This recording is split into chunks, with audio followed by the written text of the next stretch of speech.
ভাইয়া, form submission করার পর আপনার কেমন লাগছে এখন? ফর্ম সাবমিশন করার পর মনে হচ্ছে যে আমরা পার্লামেন্টে বসে আছি।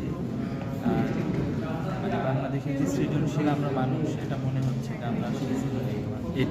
এটা কতটা কার্যকরী হবে বলে আপনি মনে করেন? আমার কাছে মনে হয় যে তরুণদের কণ্ঠ যেহেতু জুলাই গণঅভ্যুত্থানে আমরা পেয়েছি, তো এই সৃজনশীল কূটনীতি গঠনে অবশ্যই আমরা যে মতামত দিচ্ছি সেটা নীতি নির্ধারণী পর্যায়ে পর্যন্ত যাবে। অসংখ্য ধন্যবাদ ভাইয়া।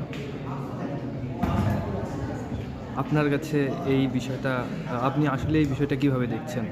প্রথমেই বলি, সংসদে তো বসার সুযোগ হয় না, কিন্তু এখানে এসে মনে হচ্ছে যে সবার সাথে মানে মন্ত্রী, নিজেদের মন্ত্রী মনে হচ্ছে আর কি। এমনি আসলে এটা ভালো লাগছে, নিজের মত আসলে মানে স্বচ্ছভাবে আমরা করতে পারতেছি। এখানে এটা আবার প্রকাশ হবে না বলতেছে, আমি খুবই এনজয় করতেছি।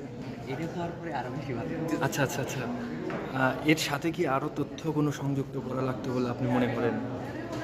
হ্যাঁ, আরও কিছু তথ্য অ্যাড করা যেত যেটা করে নাই, যেমন বাংলাদেশের সাথে অন্যদের বন্ধুত্ব কেমন, মানে কতটুকু গভীর হবে। জি ভাইয়া, জি ভাইয়া। যদি এখানে যে বিষয়টা একটু তুলে ধরতো, যেমন এখানে রোহিঙ্গা ইস্যু তুলে ধরা হয়েছে, যেটা খুবই বিগ একটা প্রবলেম। বাট এখানে যদি এসডিজি যে 17টা ইন্ডিকেট আছে, এটা নিয়ে যদি একটু কথা বলা যেত, তাহলে মনে হয় আরও সাস্টেনেবল হতো এই জিনিসটাকে এক্সিস্ট করা।